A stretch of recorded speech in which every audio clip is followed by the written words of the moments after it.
David, thank you very much. We're in Studio 99 here at Rogers Place. You know, on TV, you can't go wrong with kids, dogs, and one of the NHL's all-time greatest players. And he was so named to the NHL's top 100 of all time last year. So here is Paul Coffey. Welcome to After Hours. Welcome to Studio 99. Oiler and Gretzky greatness all over the place here, but you don't need a lot of reminders because you lived it. But what stands out for you in Studio 99? The people. I mean, the pictures of all the stuff that Wayne was involved with, and the different players are great, but it's just a great atmosphere. It's great for the arena.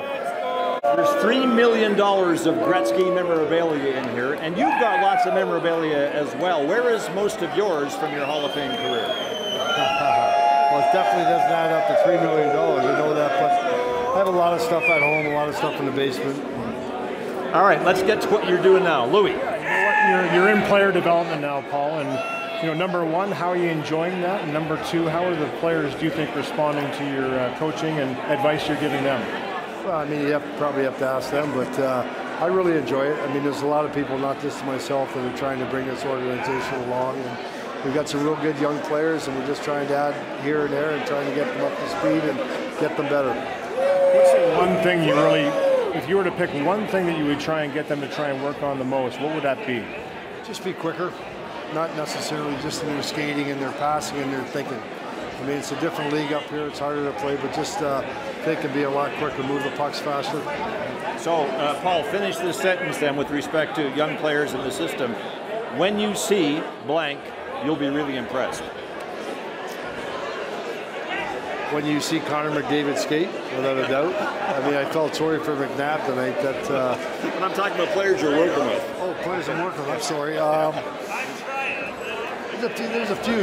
Nobody. They're all good. Nobody really jumps out right now. We got Bouchard in London, good defenseman. Sam Rukoff is a defenseman that I think will come along and be even better in Harvard. A kid by the name of John Marino and guys like that. We're good, and we got some good forwards too. Young Ryan McLeod, Mississauga. All right, even though you played for 8 others, the Oilers are the team you're most associated with because you won 3 Stanley Cups here.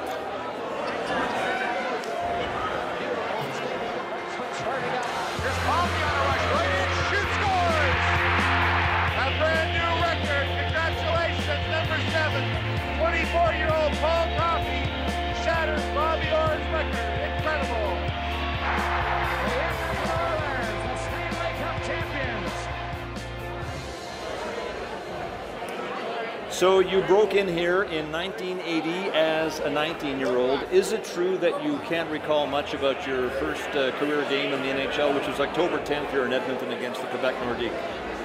I can't remember, but I tell you what, every time I look at those highlights, I keep thinking, thank God for those brown pads. There's a lot of room to shoot. They're a little bigger now, aren't they? Oh, they are a lot bigger. Louis. Well, you know what? I have one memory on the ice when I played against you. You were playing for the Flyers, and I was playing for the Tampa Bay Lightning, and I actually blew by you. You jokingly said to me, I didn't think you could skate that fast. I scored a goal, but then they took it back. That was when they were taking goals back when you were in the crease, and I think you chirped me on the way back to the bench, too, taking it back. But you know, for me, my first impression of you, the way you could skate, it was just incredible. How did you develop that great stride, and where did that smooth skating flow come from? Well, let's get back to the first part of you blowing by me, which I do remember saying to you, geez, I didn't know you were that fast. I thought you were giving me a little jab. No, you did blow right by me. I think that was 1998 in Philadelphia. You were playing for Phoenix, and you were with the Flyers. I was one of the teams. I was 47 years old. Yeah. And if Louis blew by you, there's no way you're going to forget it. Well, I think he was standing still, though. That's the only reason why I blew by him. But they only scored one goal that year, I think, and they took it away from me, so I thought they might cut me a break and give me the goal. But back to your stride, I mean, listen, you're known so much for how great of a skater you were. We see one of the best skaters every night here in Edmonton, and Connor McDavid. You know, how did you develop that stride? Is there anything that you did to develop that skating stride, or it just kind of came naturally and you just went with it? I mean, it'd be easier to say I worked harder than everybody else, but that's not true. I mean, I was gifted. I had a God-given talent, and I enjoyed skating. I worked hard at it, as we all do at defining our game. And you know, it's the same thing in these Oiler games. You watch when the Oilers come on the ice. The guy that takes the quickest lap is number 97. He's ready, and I watch him every time, and he's ready to play. Right? You notice that, Lou? He comes flying out of the gates every time he comes on the ice. So that first season, Paul, brought together the core group: Gretzky, Messier, Curry, Coffey, Lowe. The group that would go on to be designated the best team in the NHL, the 1984-85 Oilers were voted that. But give us your best story from your first season in the NHL. Well, probably my best story, most embarrassing story, was my first game in the Spectrum in Philadelphia. And we all knew how big and tough the Flyers were, and I was sitting there getting dressed, and all of a sudden the center of conversation was around me, and come on, Coff, have a great game, this and that. Little did I know, I had my sweater on backwards, and I was walking down to go on warm-up, and thank God Barry Stafford stopped me and said, hey. Yeah, turn that around. But I would have been going on that was a scary place to play. You know, it really did have an intimidating factor to it, and every time you went in there, you know, the nerves were on edge when you went up against the Flyers. Well, I don't think you'd want to have your sweater on backwards anywhere, but that'd be the last place. Yeah, exactly. 100%. Here's a tweet from Phil Bowden. Ask Paul about his ability to gain the zone single-handedly on the power play, how it compares to Connor McDavid's ability. No doubt Connor is the best in the league at this today, but Gretzky himself has called this one of Coffey's greatest skills during his playing days. Well, yeah, I think the biggest thing, and you try to teach young guys now, and as you're gaining the zone, you got to pick up speed. You gain your blue line, you gain your red line, you bowling your blue line. You got to keep the speed going, and that's what I tried to do. You own or share 33 NHL records, so it's highly unlikely that you can recall most of them, certainly not all of them. But on your list of individual accomplishments, there was that 8-point night here in Edmonton in March of '86. What do you recall most about this? What I recall most about that game is after the second period, Wayne, who sits across from me in the dressing room, I saw him get up and I saw him walk into the coach's room, and he came out to me and he said, how many points you got? And I said, well, I got 2 and 3. I had 5 at the time. And he said to me, do you know what the record is? And I said, no. He says, 8, let's go. And I said, sounds good to me. So he spent the whole period trying to set me up, that's why Wayne's the greatest leader and the greatest captain. 2 and 6, right? He did it twice before you, and then Sam 2 and 3 going into the third period. Right. That's just amazing that he was thinking about that in the middle of the game. He's looking at you saying, you know what, let's get you the record. I saw him get up, walk into the coach's office, talk, check the stats, whenever it came to me. Said, you know what the record is? And I didn't. And as I say, he did it twice before you, and then Sam Gagner did it in February of 2012 against Chicago here in Edmonton. Tweet from Tucker Hockey. We've already talked about this, but let's follow up. You were one of the best skaters the game has ever seen. How would you compare or contrast Connor McDavid's skating ability to yours? That's from Coach Rex, who's a friend of the show. Well, I think Connor's speed is off the charts. I mean, I do know for sure right now I couldn't keep up with him being 57 years old, but I would like to see it in my day. But I mean, Connor's incredible. His A to B is worldly. All right, on the topic of skating, this is from the Lunds, another tweet. Did Paul really squeeze his feet into 6 3/4 skates, about 2 sizes smaller than your foot size, in order to maximize your skating? I did, and there's a bunch of reasons that made me faster because the skate was tighter, but Louis would know. The skates were so poorly made back then. They were weak, and there was no stiffness in them, so you just had to get in there as tight as you could, and it seemed to work. I look at that skate right now, and I can't even get my toes in it. I was going to say, how are your skates down when you go on the ice with the guys? Slippers now. It's unbelievable, Slippers, oh yeah. Change it up in a big way. Yeah. All right, then the trade to Pittsburgh, where you won another cup, and Jaromir Jagr recently posed the question, where has the time gone, by posting this picture and a follow-up one on social media. What do you think when you see this and the one after it? Well, I see that Jarmer's still got a good head of hair. Paul's been blowing feathers, but boy, time does fly, but it was a lot of fun. Jarmer, I remember that first year we won the cup was his first year, and he was on the 4th line with Brian Trottier the year we won the cup, and just both of them incredible hockey players. From the archives, Paul, there was a show once called Be a Player, produced by the NHL Players Association. Here is a portion of a feature done on you for that program in 1995 at your cottage in Muskoka, just after you had won your 3rd Norris Trophy. Well, a lot of people probably think I'm laid back, think I'm quiet because I don't open myself up to a lot of people. But I think competitive, a guy that likes to show up and play hard every night, likes to win. As a proven winner, I've been fortunate throughout my career to win 4 Stanley Cups, but I'd like to think of myself as a guy that enjoys the game, a guy that enjoys the young guys, a guy that enjoys passing things on and helping the young guys, and that's, to me, what the game is all about. The back, Coffey rips the shot, he scores! So at 57 years of age, in a way, you still apply that philosophy, don't you?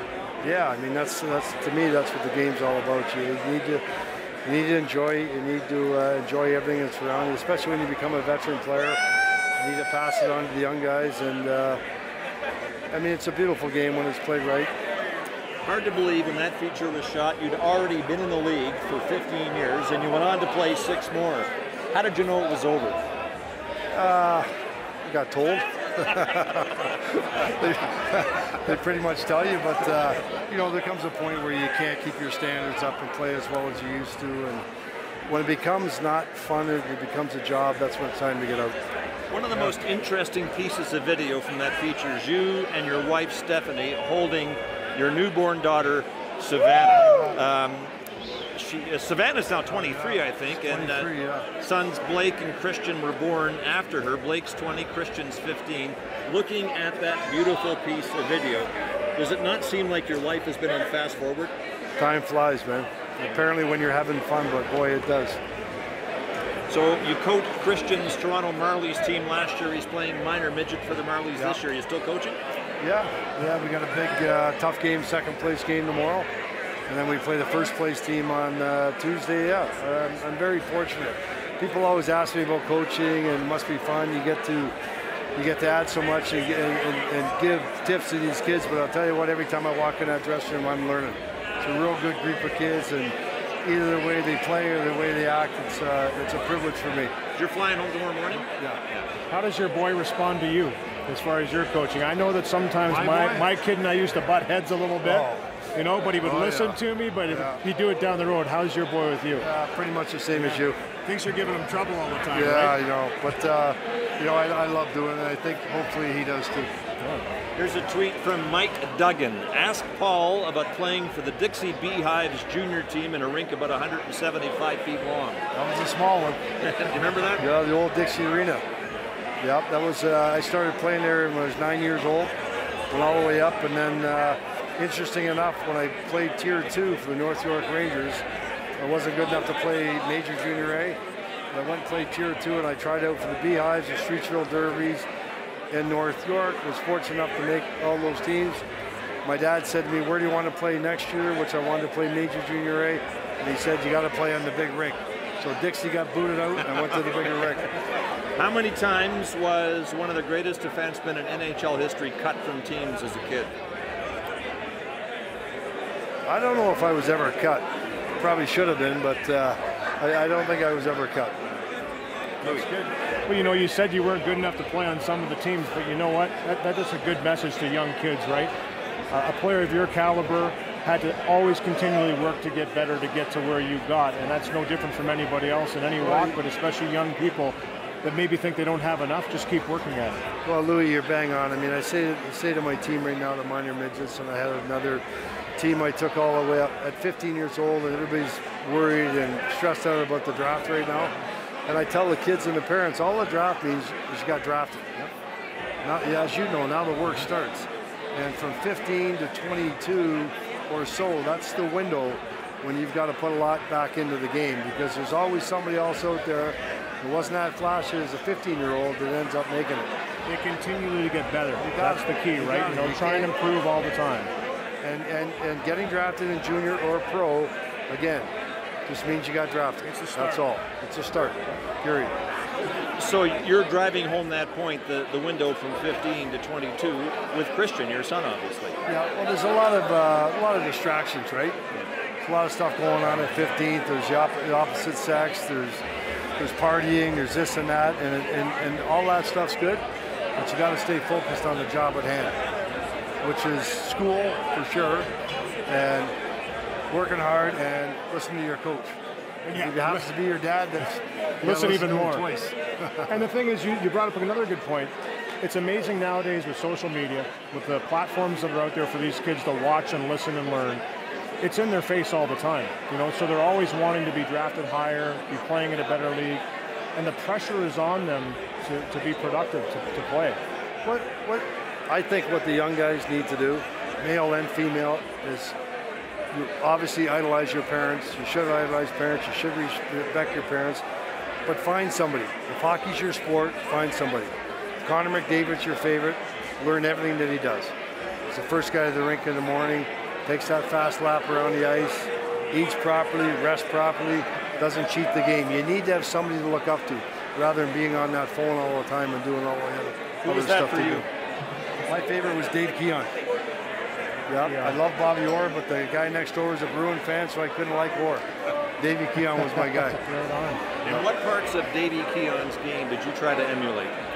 Well, I was a center iceman until I was 9 years old, and they put me back on defense because I could skate. But just his work ethic, his leadership. I just remember going to those Leaf games and idolizing every one of them, and watching them interviewed on Hockey Night Canada, and watch how he dealt with his teammates, and watch how he chewed that gum and was ready to take that face off. Always intense. Well, you brought up number 97, Connor McDavid, and how he comes out flying in games. And tonight, it seemed to me, he was on a whole other level. He just seemed to have the real fast legs going. Did you ever feel like that through games? I mean, tonight when he got the puck, he had it on a string and he was moving. And I remember times seeing you on the ice where you just seemed like you were on air. Well, there's some games where you're better than others, as you know, Louis. But when you got the legs going and things are happening early, and the puck's on your stick, it's a good feeling. Yeah, he had it on his stick tonight. Yeah, he was good. Paul, you are a voracious lover of Canadian music. You've got fine Canadian taste. You were personal friends with the late Gord Downey of the Tragically Hip. You've played in countless Juno Cups with Jim Cuddy of Blue Rodeo. I have to think that Blue Rodeo and the Tragically Hip are all over your playlists. That's a friend of ours' 50th birthday. But yeah, I mean, the Hip, Jimmy, Sam Roberts, the Arkells are fabulous right now. Great young band coming up, and it's very inspiring. But Jimmy's a dear friend of mine. But he did once say to me, "You know what? I'm going to be able to sing forever. You can't play hockey anymore." I said, well, did you not once say in one of the Juno Cups, we could spot you guys 25 and still win? Oh yeah, that's the only time we got a chance to get back at them. But they're all great guys, great sports fans, and great Canadians. Favorite Blue Rodeo song? I like Trust Yourself. Yeah. It Can Happen to You is probably my favorite, though. Jimmy will play that whenever I go out to his concerts. Lost Together? I like that. Yeah. I mean, they're all good. Keeler's an amazing musician as well, and him and Jim play off each other very well. I was fascinated to hear Jim Cuddy say when Greg Keeler initially wrote Lost Together, and he played it for the other guys in the group, they mocked it. They thought this is a sappy song until it came together, and it's become one of their standards. It's the end of the concert all the time. I mean, it's just a fantastic song, and Greg's a great human being. He just keeps on trucking along and writing and performing, and the two of them are good for each other. They got a great band. Greg Keeler played goal for the Marlies. Did you know that? Yeah, of course you know that. How well did you know Gord Downey? Greg Keeler came out for one of our skates and lasted about a period. Blew a knee, and that was it. I knew Gord. I mean, not as well as a lot of people did, but Gord's was, and God bless his soul, a very interesting individual. His lyrics and his songs, and anytime I talked to him, I was always trying to get it out of him what he was writing about. But just an incredible father and an incredible human being. So Gord Downey played the game. Jim Cuddy plays it. He's pretty good. Do you subscribe to this old adage that hockey players want to be rock stars and rock stars want to be great hockey players? I 100% do, but the problem is they play hockey. I can't sing or play guitar. But I can do it pretty good in the car when there's no one listening. There's nobody around, but it's a lot of fun. At the end of October, the St. Alberta Hockey Association held a sweater gala to raise money to endow 4 scholarships for Logan Hunter, Connor Lucan, Stephen Wack, and Jackson Joseph. 4 St. Albert alumni who lost their lives in the Humboldt bus crash, and Jackson Joseph, of course, the son of Chris Joseph, a former Oiler. It was a marvelous success, the Sweater Gala. It raised $350,000 towards those scholarships. Tom Cochran performed, and during the live auction, he offered up the guitar on which he played big leagues for auction. You finish the story. Well, I guess the first part is I forgot to mention Tom Cochran, who's a dear friend of mine and a great Canadian and a great musician as well. But they were auctioning off 2 guitars. And the first guitar, the fellow from Kingston had a beautiful song, and I kind of was asleep at the wheel, but I wanted to get the next guitar, and I ended up getting it. And I went up on the stage, and Tom said to me, why are you bidding on that guitar? I can give you a guitar anytime. Yeah. I said, Tommy, watch this. And I brought Chris and his wife. I went over to them and gave them a guitar. And it just was the right thing to do. I mean, that Humboldt thing has touched every single one of us. And it was the right thing to do. That was the guitar in which he played big league, as I say, so really a touching gesture, because that song resonates to this day. And I mean, and Tom, you know, he put in a different version in it too, and live, and it's incredible. I mean, that's every kid. It's still a song that my team plays before they go on the ice. The 15-year-olds, they just love it. you bid it up to $10,000, so a very nice gesture. You have a serious social conscience, whether it's playing in the Juno Cup to raise money to put music instruments in schools, hockey fights cancer, Toronto's Hospital for Sick Kids, all of that and more now includes Covenant House in Toronto, the executive sleep out. 80 executives sleeping outside on a chilly night in November to bring awareness and support Covenant House, which is a homeless shelter for youth in Toronto. What got you into that initiative? I just had a friend of mine ask me, Mike McCarthy, if I cared to be interested, and I said absolutely. Got there, learned about it, and it's a very, very special thing. There's just a lot of kids that just don't get a chance. Unfortunately, the females get thrown into things they don't need to be a part of, and you know, having kids and myself, it's just, you know, when young people get brought into this world and they just do not have a chance to succeed, and that's what a lot of that was about. But I've done it 2 years in a row, and last year was just a couple of weeks ago, right? Yeah. Last year was pretty decent. You know, we go to bed like midnight and get up at 5 and go home. And last year I got was pretty good, about an hour and a half sleep. Good people beside me. But this year I had Brian Burke sleeping beside me. Have you ever heard him snore? Even in the great outdoors? At all. Unbelievable. I mean, Berkey's a great guy. We had a great night, but wow. Yeah, so here's an interesting stat. I don't know if you know this, but of 10 kids who are on the street, 1 is there because he or she is oppositional and can't conform. We weep for that child. The other 9 are there because the street is safer, a safer environment than where they came from. Being at home. What's that tell you? That's the part that really touched me, getting in there and learning about it. It's absolutely incredible. And for us that, you know, go out and raise money for the cause is great, but really the people that are involved at Covenant House, that give their time day in and day out, a great big shout out to them. Good on you for that work. Thank you, Paul. Hall of Famer Paul Coffey was our guest on After Hours. When we come back, the red-hot Alex Chason of the Oilers will join us as we continue from Studio 99 at Rogers Place in Edmonton.